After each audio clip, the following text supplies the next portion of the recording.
Olá, eu sou Maria Thalita e no vídeo de hoje eu irei falar sobre execução trabalhista. A execução trabalhista, ela é a fase do processo em que busca que a obrigação que já foi determinada, que aquele direito que já foi reconhecido, seja de fato executado. Talvez a palavra seja meio redundante, mas a gente pode pensar que esse direito reconhecido tem efeitos legais, efeitos reais na vida do credor. Como uma obrigação de pagar, por exemplo, que aquele credor receba uma quantia. O TRT 17 conceitua em seu site a execução como fase do processo em que se impõe o cumprimento do que foi determinado pela Justiça, o que inclui a cobrança forçada feita a devedores para garantir o pagamento de direitos. A fase de execução só começa se houver condenação ou acordo não cumprido na fase de conhecimento, em que se discutiu ou não a existência de direitos. Pois bem, se a gente pensar na execução trabalhista, a gente também vai ter que pensar no título executivo. O TRT 17, como eu li agora há pouco, conceitua como uma fase do processo. E a partir do título executivo, a doutrina vai divergir quanto a isso, entendendo que talvez não se trate da fase de um processo, mas sim de um processo autônomo. Pois bem, vamos entender primeiro, o que é o título executivo e quais são eles. O título executivo vai ser do que aquela ação está querendo dizer respeito, de como que chegou à fase de execução. Desse modo, nós temos dois títulos executivos, o título judicial e o extrajudicial. O judicial é aquele que foi decidido via judiciária mesmo, pela justiça, no caso, pela Justiça do Trabalho. Então, vai ser através de sentença, acórdão ou até mesmo um acordo homologado pela própria Justiça do Trabalho. Já a extrajudicial vai ser um documento o acordo, vamos dizer, nesse cenário, que veio da vontade das partes. Então, no caso do próprio acordo, que é o mais comum, ou numa conciliação, as partes optaram por um valor X, então elas decidiram isso de forma voluntária. A corrente vai destrinchar, vai se separar a partir desse momento. Isso porque no título judicial, a corrente entende que se trata da fase de um processo. Isso pois, houve a fase de conhecimento e haverá a fase de liquidação de sentença, onde será sim decidido o valor correto para essa execução. Isso nós iremos falar mais à frente. Porém, se entende ser uma fase de processo, pois ela continua, ela decorre dentro do mesmo processo e por aí se entende que ela é uma continuidade, de um modo que ela é uma fase.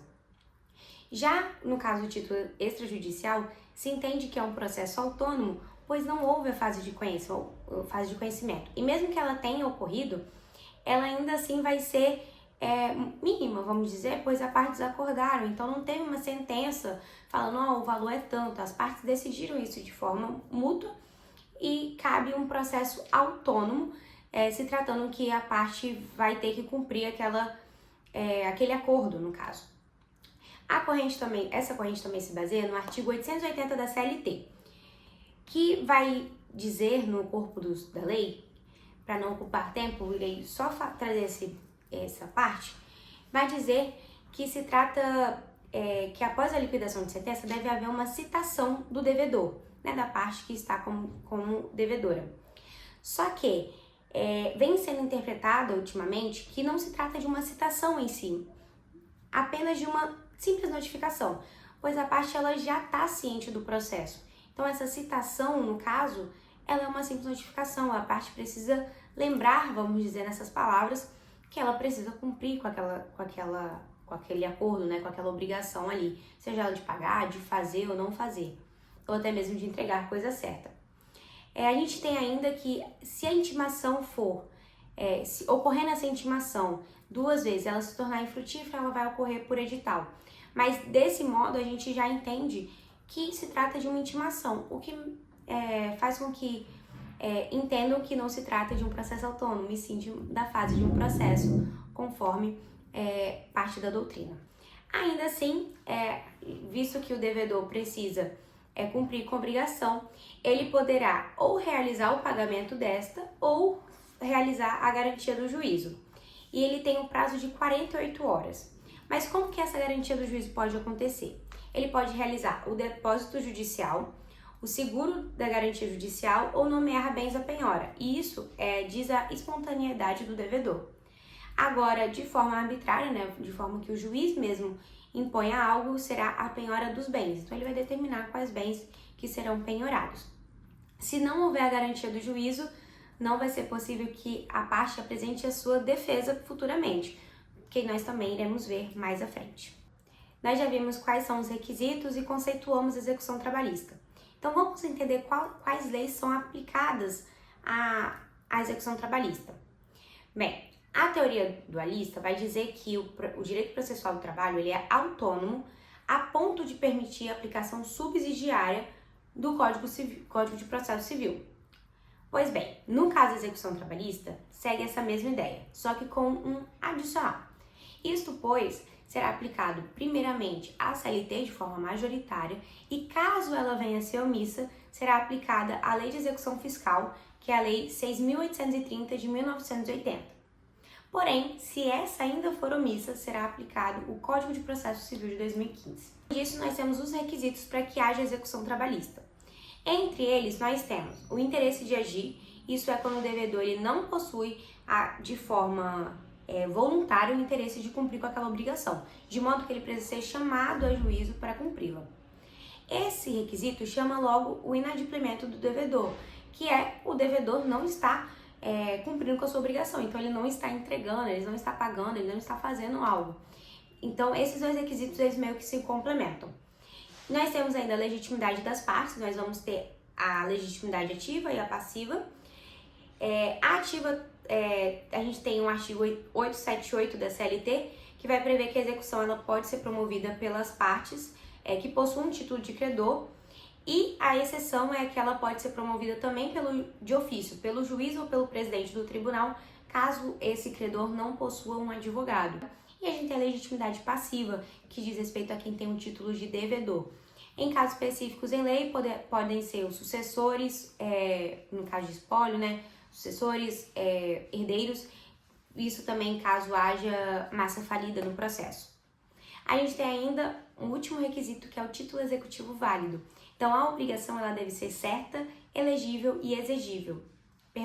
Certa, líquida e exigível. Pois bem, já usei alguns termos aqui, como a liquidação de sentença, que é o início da execução.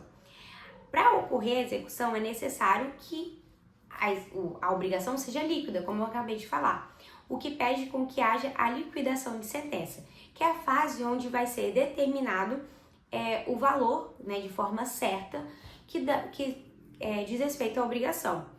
Tal previsão está no artigo 879 da CLT. Pois bem, agora a gente vai falar do início da execução. A gente já viu os requisitos, já viu quem podem ser as partes, também conceituamos, mas como que ela se inicia de fato? Bem, após a fase de conhecimento, vamos dizer que ela está aqui, a gente vai ter a fase de liquidação de sentença, que é o momento onde o juiz, né, irá arbitrar, dizendo, esse valor é X. A gente acabou de ver que o título executivo precisa estar líquido para que haja uma execução. E é nesse momento que a gente vai ter isso, pois na liquidação de sentença que o valor vai se tornar certo e líquido. Ainda assim, se as partes não concordarem, por exemplo, com a sentença, a gente vai ter os meios de impugnação. Então, caso tenha a liquidação de sentença e a parte não concorde, a gente vai ter duas opções. A impugnação da sentença, que é quando o exequente não vai concordar com o valor que foi arbitrado, e o prazo é de 5 dias, e a gente vai ter o embargo de execução, que é quando o executado quer atacar a sentença líquida. E ele também pode usar, nesse caso, o embargo de execução para alegar a ilegitimidade da parte, uma prescrição intercorrente, entre outras alegações. Seu prazo também é de 5 dias. Após a apresentação dessas duas peças, seja da impugnação de sentença, seja do embargo de execução, será proferida uma nova sentença. E caso a parte ainda queira atacar essa sentença, ele pode usar o agravo de petição. Já finalizando, a gente vai para as formas de execução. Bem, a mais comum é por quantia certa, que ela se trata da obrigação de um pagamento ao credor, né? Ou pagamentos, vamos supor que sejam em várias parcelas. Normalmente o credor é o empregado. Outra forma de execução é caso a fazenda pública esteja no polo passivo, que acontecerá algumas mudanças. Se for obrigação de fazer, não fazer ou de entregar coisa certa, ela vai continuar o mesmo procedimento. Agora, se for uma obrigação de pagar, se tratando de bens impenhoráveis, o procedimento vai necessitar de alguns requisitos, como liquidação, o valor já vai ter que estar líquido, né? Vai ter necessário que o exequente apresente a planilha de créditos e, em relação à fazenda pública, ela vai ter um prazo maior para ser intimada. Então, ela vai ter um prazo de 30 dias, não vai precisar garantir o juízo, então não vai precisar fazer nenhum depósito, não vai ter que nomear nenhum bem para ser penhorado, nada disso. E ela ainda vai poder reconhecer a dívida, né, em sua forma total, parcial ou até mesmo impugnar a execução. E caso ela reconheça a dívida, mesmo que na sua totalidade ou parcialidade, ela vai fazer isso através de embargos à execução. Por fim, a gente tem outros dois casos, que é ainda caso tenha massa falida no polo passivo.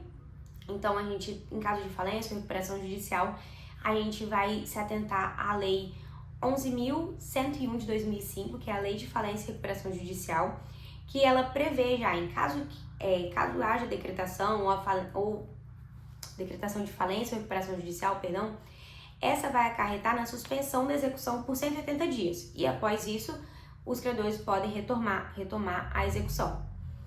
E caso se tratando de um caso assim, né, de massa falida, esse processo ele vai ter uma prioridade de tramitação de acordo com o artigo 768 da CLT. Já se tratando das obrigações de fazer, não fazer ou de entregar a coisa certa, o juiz vai poder ainda impor multas coercitivas, um auxílio policial e outros meios para que a obrigação seja cumprida, né, a fim de garantir com que ela seja cumprida. E se a obrigação for somente de fazer ou não fazer, não vai ser necessária a liquidação, porque não tem nenhum crédito nesse cenário, né? Apenas a parte tem que, retomar o empregado ao setor de trabalho, enfim, então não se trata de um crédito que pode ser liquidado. No mais, a gente vê que a execução é um meio onde um direito já reconhecido venha de fato a ser executado, venha de fato a produzir efeitos reais, não só no judiciário, não sendo apenas um pedaço de papel que determina com que a parte faça algo, mas que tenha efeitos reais na vida do credor, que se receba algo com aquela sentença, mostrando os efeitos práticos do judiciário. Bem, para fim de comprovação e até mesmo análise desse trabalho, eu vou disponibilizar junto do link, né, da apresentação, um slide que eu usei como base para essa apresentação e também as referências vão estar ali juntas. No mais, é isso e até o próximo trabalho. Tchau, tchau!